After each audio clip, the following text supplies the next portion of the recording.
حضرات عیادت کرتے ہوئے چند آداب ہیں جن کا لحاظ رکھنا بہت ضروری ہے۔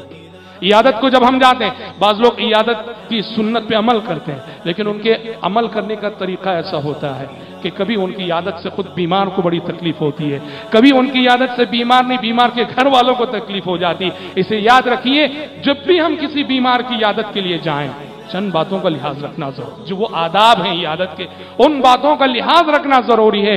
اور میں سب سے پہلا ادب عیادت کو جاتے وہ ہے مناسب وقت کا انتخاب۔ مناسب وقت کا انتخاب۔ ہسپتال میں مریض ہے، عیادت کے جو اوقات ہیں انہی اوقات میں جائیں، بے وقت جا کے پریشان نہ کریں، ہسپتال کے نظام میں خلل نہ ڈالیں، اور خصوصیت کے ساتھ ایسے اوقات جن اوقات میں بیمار سو رہا ہے، جو مریض انسان کے آرام کا وقت ہے، مریض انسان کے راحت کا وقت ہے، یا سمجھو کہ اس کے قضاء حاجت کا وقت ہے، ایسے اوقات میں جا کے مریض کو پریشان نہیں کرنا چاہیے۔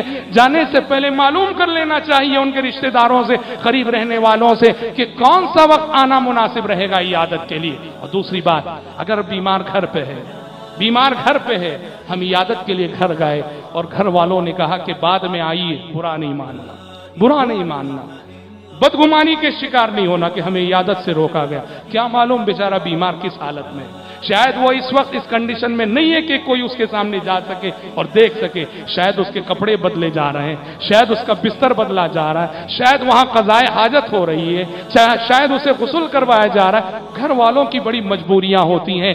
اگر گھر والے کہتے ہیں اب نہیں، بعد میں آئیے، کچھ برا مانے بغیر واپس آ جاؤ۔ اور قرآن مجید نے بھی عام حالات میں بھی اس ادب کی طرف اشارہ کیا سورۃ النور میں کہ جب دوسروں کے گھر جاؤ اور گھر والے کہیں لوٹ جاؤ، بعد میں آؤ تو لوٹ جاؤ۔ گھر والے اگر تم سے کہتے ہیں بعد میں آنا تو لوٹ جاؤ۔ قرآن نے کہا وَإِنْ قِيلَ لَكُمُ ارْجِعُوا فَارْجِعُوا هُوَ أَزْكَىٰ لَكُمْ۔ تم کسی کے گھر جانا چاہتے ہو اور گھر سے یہ جواب ملتا ہے نہیں ابھی نہیں، لوٹ جاؤ، بعد میں آؤ، لوٹ جاؤ، یہی اخلاق کا تقاضا ہے۔ عام حالات میں جب یہ حکم ہے تو گھر کے اندر جب کوئی مریض بیمار ہوتا ہے اس کے کیا کیا حالات ہوتے ہیں، لہٰذا گھر سے اگر یہ جواب ملتا ہے کہ بعد میں آؤ تو ہمیں لوٹ جانا چاہیے۔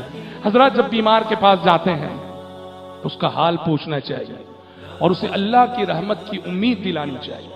بیمار کے سامنے یاد رکھو ایسی گفتگو کرنی چاہیے جو امید دلانے والی گفتگو، ڈرانے والی گفتگو قطعاً نہیں کرنا چاہیے۔ وہ بیماری چاہے کتنی بڑی کیوں نہ ہو، وہ مرض چاہے کتنا المناک کیوں نہ ہو، ہماری جو عیادت کرنے والوں کی گفتگو ہے وہ امید دلانے والی گفتگو۔ ہماری گفتگو کو سن کے اسے ایک امید بندے کہ مجھے شفا ملے گی، وہ اس کے اندر شفا کی امید پیدا ہو، امید دلانے والی گفتگو کرنا چاہیے۔ اور ساتھ میں صبر کی تلقین کرنا چاہیے، جو تکلیف اسے ہو رہی ہے، جو مشقت اسے ہو رہی ہے، صبر کی تلقین کرنا چاہیے۔ اور صبر کی تلقین کرتے ہوئے صبر کرنے پر بیماری میں پیارے نبی نے جو بشارتیں سنائی ہیں، مریض اور بیمار کے لیے جو بشارتیں سنائی ہیں کہ بیماری کی تکلیف کو برداشت کرنے کی صورت میں کیا کیا بشارتیں خوشخبریاں وہ سنانا چاہیے۔ پیارے نبی ایک صحابیہ ام العلا رضی اللہ عنہا کے پاس گئے، دیکھا کہ بخار سے پریشان ہے۔ پیارے نبی نے کہا ابشری یا ام العلا، کہا کہ اے ام العلا خوش ہو جاؤ، بشارت قبول کرو، تکلیف پہ صبر کرو، کیونکہ یہ بخار تمہیں گناہوں سے ویسے ہی پاک کرتا ہے جیسے کہ سونا اور چاندی بھٹی میں تپنے سے جو ہے پاک ہوتے ہیں۔ ابشری، پیارے نبی بیماری کی حالت میں بشارت دیتے تھے، تو لہٰذا بیمار انسان کی عیادت کرتے ہوئے اسے وہ بشارتیں سنانی چاہیے جو کتب احادیث میں مریضوں اور بیماروں کے لیے آئے۔ اسی طرح حضرات مسنون ہے، سنت ہے کہ جب بھی کسی بیمار کے پاس ہم جائیں اس پہ ہاتھ رکھیں، درد کی جگہ ہاتھ رکھیں، سر پہ ہاتھ رکھیں، اور ہاتھ رکھ کے جو مسنون دعائیں آئی ہیں، جن دعاؤں کا تذکرہ ہم نے اپنے گزشتہ خطبے میں کیا ہے، وہ دعائیں پڑھنا چاہیے۔ اذهب الباس رب الناس واشف انت الشافي لا شفاء الا شفاؤك شفاء لا يغادر سقما اعوذ بكلمات الله التامات من شر ما خلق اعوذ بكلمات الله التامات من كل شيطان وهام ومن كل عين لامة اعوذ بعزة الله وقدرته من شر ما تجد وتحاذر لا بأس طهور ان شاء الله और 7 मरतबे अस्अलुल्लाह अल अज़ीम रब्बल अर्शिल अज़ीम अन यशफियक। ये वो मसनून दुआएं हैं जिनके बारे में कुतुब हदीस में आया है कि प्यारे नबी सल्लल्लाहु अलैहि वसल्लम खुद किसी भी मरीज और बीमार इंसान को ये दुआएं दिया करते थे। तो चाहिए कि हम ये दुआ दें, और अगर ये दुआएं किसी को याद नहीं है, अपने ही अल्फाज में अपनी जबान में ही कम से कम मरीज के हक में दुआ देना चाहिए। इसी तरह से हजरात, मरीज खुसूसन अमराज अगर जानलेवा हो, बड़े अमराज हो, मरीज को भी और मरीज के घर वालों को भी सही मशवरे की जरूरत होती है, सही मशवरे की जरूरत होती है। अगर आपके पास इस बीमारी के सिलसिले में कोई सही मशवरा हो, उस बीमार को भी जरूर दें, घर वालों को भी जरूर दें। बताइए कि इस बीमारी का इलाज फलान जगह बहुत अच्छी तरह होता है, फलान डॉक्टर इस बीमार के लिए बहुत मुनासिब है। और ऐसे वक्त पे गलत मशवरा देने वालों से होशियार रहो, गलत मशवरा देने वालों से होशियार रहो। अमराज और बीमारी के वक्त ईमान और अकीदे के लुटेरे बन के बहुत सारे लोग आते हैं जो आके हमसे ये कहते हैं फला आमिल के पास जाओ, फला जादूगर के पास जाओ, फला मजार के पास जाओ, फला दरगाह के पास जाओ तो शिफा मिल गई। याद रखो, ऐसों को अपने घर के अंदर भी दाखिल होने की इजाजत न देना। बीमार पुरसी की तो बड़ी बात है, ये ईमान और अकीदे के लुटेरे लोग, उन्हें अपने घर के अंदर भी दाखिल होने की इजाजत न देना। जिनके बारे में ये अंदेशा हो, ये आके ऐसी गुफ्तगू करेंगे कि फला मजार के पास और फला आमिलों के पास जाओ। नौजुबिल्ला, बीमारी में पहले ही से सेहत लुटी हुई है, और अब आके जहां ईमान और यकीन की जरूरत होती है, ये हमारे ईमान और अकीदे पे डाका डालने वाले मशवरे देते हैं। ऐसों को घर के अंदर भी दाखिल होने की इजाजत न दी जाए। इसी तरह से हजरात, एक अदब जिसका लिहाज रखना बहुत जरूरी है कि जब भी इयादत के लिए जाएं, वहां ज्यादा ठहरना नहीं, ज्यादा बैठना नहीं, जल्द से जल्द 1-2 मिनट में गुफ्तगू करके मरीज के पास से लौट जाओ। हाँ, मरीज के घर वाले हैं, रिश्तेदार हैं, उनके पास रहो आधा घंटा, कोई बात नहीं। मरीज के पास 2-4 मिनट से ज्यादा मत रुको। उस मरीज की क्या क्या हालतें होंगी, क्या क्या मजबूरियां होंगी, इल्ला ये कि बीमार खुद चाहता हो कि जैद मेरे पास रहे, बीमार खुद चाहता हो कि हम उसके पास रहें, तो फिर रहने में कोई हरज नहीं, वरना बीमार इंसान के पास ज्यादा रहना नहीं चाहिए। और एक अदब जिसका लिहाज रखना जरूरी वो ये भी है कि बीमारी की हालत में बीमार और मरीज इंसान की राजदारी का लिहाज रखना चाहिए। उसके राज होते हैं। बीमारी की हालत में इंसान बीमारी के वक्त कई हालतों से गुजरता है। बीमारी की हालत में बहुत कुछ इंसान के साथ होता है, बहुत कुछ इंसान पे गुजरती है, और बहुत बाज ऐसी बातें होती हैं कि बीमार नहीं चाहता कि ये जो मेरे साथ हुआ किसी को मालूम हो। ऐसे में जो मरीज से करीब रहने वाले हैं, बीमार से करीब रहने वाले हैं, उनके लिए बहुत ही जरूरी है कि पूरी अमानतदारी का सबूत देते हुए राजदार बने और उसके इस मामले को दुनिया में ना लाए, रोड पे ना लाए। हिफ्जुल असरार जिसे कहते हैं कि मरीज और बीमार इंसान के साथ राजदारी का मामला करें।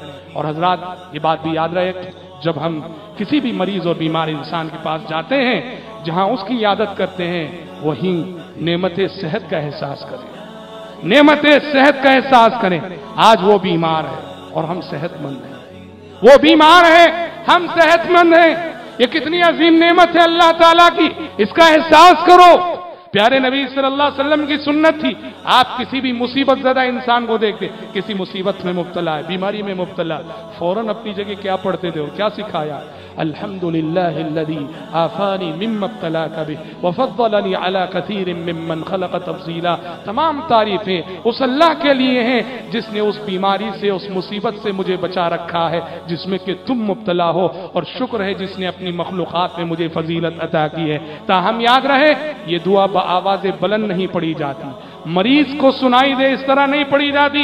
ये दुआ हमें अपने आप में पढ़ना है, नेमत सेहत की शुक्रगुजारी। हजरात, जब भी किसी बीमार इंसान के पास जाओ तो नेमत सेहत का एहसास करो कि तंदुरुस्ती एक कितनी बड़ी नेमत है जो मुझे मिली हुई है। थोड़ी देर के लिए वहां रुक के ये सोच लो, वहां रुक के ये सोच लो, अगर उसकी जगह मैं होता, कोई कैंसर का मरीज है, कोई हार्ट का मरीज है, बड़े बड़े जानलेवा अमराज हैं, हम इयादत के लिए गए, थोड़ी देर के लिए वहां रुक के सोच लो कि अगर उसकी जगह मैं होता इस वक्त क्या गुजरती थी। अल्लाह अकबर। और ये सोच, इस सोच की तालीम देगी हदीसों में। हजरत मुआज़ रज़ियल्लाहु अन्हु रावी हैं, तबरानी की रिवायत है, इमाम अलबानी ने सही करार दिया, कहा कि उअदुद नफ्सका फिल मौत उअबुदिल्लाह कअन्नका तरा वअदुद नफ्सका फिल मौत। कहा कि अल्लाह की इबादत ऐसे करो जैसे कि तुम उसको देख रहे हो। ऐसे करो जैसे कि उसे देख रहे हो। वअदुद नफ्सका फिल मौता, और खुद का शुमार मरे हुए लोगों में करो। क्या मतलब है? इस जुमले को गौर से सुनो। वअदुद नफ्सका फिल मौता, अपने आप का शुमार मरे हुए लोगों में करो। सामने एक मय्यत है, एक लाश है, वहां खड़े होके कभी ये सोच लो, अगर ये मेरी लाश होती तो आज क्या होता, इस जनाजे में मैं होता तो क्या होता, मेरी अमली सूरत हाल क्या है, मैं नमाज में कहां हूं, अकीदे में कहां हूं, अखलाक में कहां हूं, हुकूक में कहां हूं। उअदुद नफ्सका फिल मौता, अपने नफ्स की तरबियत का एक अंदाज यह है, अपने आप को कभी मरे हुए लोगों में शुमार करके देखो। वैसे ही ये भी एक तरीका है, मरीज और बीमार इंसान के पास जाओ तो कभी इस नुक्ते नजर से भी सोच लो, अगर इस मरीज की जगह मैं होता तो क्या होता। हजरात, नेमत सेहत का एहसास करो। प्यारे नबी सल्लल्लाहु अलैहि वसल्लम ने फरमाया, नेमतानी मग़बूनुन फीहिमा कसीरुम मिनन नास, अस्सिहत वल फराग।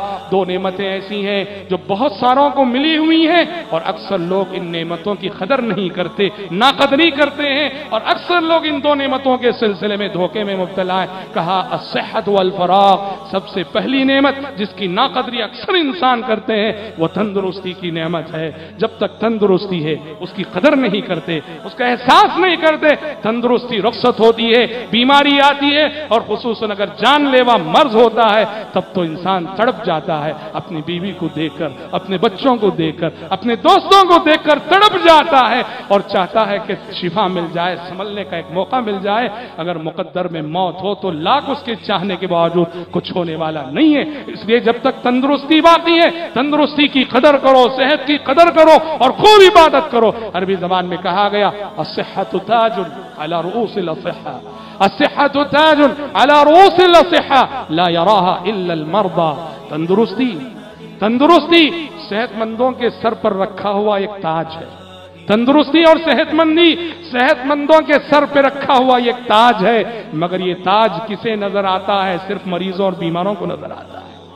ये सिर्फ मरीजों को नजर आता है, औरों को नजर नहीं आता। लिहाजा तंदुरुस्ती की कदर करो। हजरात, अल्लाह ने तंदुरुस्ती दी है, उसका शुक्र अदा करो। बीमारी यकीनन मांगना नहीं चाहिए, अल्लाह से कभी मांगना नहीं चाहिए, बल्कि मसनून दुआ में ये दुआ भी आती है कि अल्लाहुम्मा इन्नी अऊज़ु बिका मिनल बर्सी वल जुज़ामी वल जुनूनी व मिन सय्यिल अस्क़ाम। अल्लाह, मैं बर्स की बीमारी से तेरी पनाह चाहता हूँ, कोढ़ की बीमारी से तेरी पनाह चाहता हूं, पागलपन से तेरी पनाह चाहता हूं, और हर किस्म की बुरी बीमारी से मैं तेरी पनाह चाहता हूं। बीमारियों से पनाह मांगना चाहिए, लेकिन अगर तकदीर का फैसला था, आ गई, तो फिर शिकायत नहीं करना चाहिए, सब्र के साथ उसका मुकाबला करना चाहिए। दुआ है रब्बुल आलमीन से, अल्लाह ताला उम्मत के जो मरीज हैं, उम्मत के जो बीमार हैं, अल्लाह उन्हें सब्र की तौफीक अता फरमाए, अल्लाह उन्हें शिफाए आजिला व कामिला नसीब फरमाए, अल्लाह उन्हें अपनी बीमारी की हालत में अपने ईमान और अकीदे की हिफाजत की तौफीक अता फरमाए। सब्सक्राइब कीजिए हमारे चैनल और दबाइए बेल का आइकन ताकि आपको रेगुलर नोटिफिकेशन अपडेट्स मिल सके।